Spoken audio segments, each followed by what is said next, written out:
Hello everyone, and welcome back to the channel. In today's video, we are going to show you how to delete saved trips in the Google Maps app on your phone. If you have old or unnecessary trips saved and want to remove them, this guide will make it easy to clean up your saved locations efficiently. First, open the Maps app on your phone.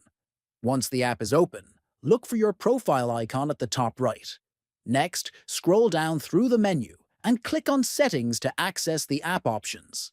Inside Settings, keep scrolling until you find the Saved Trips section.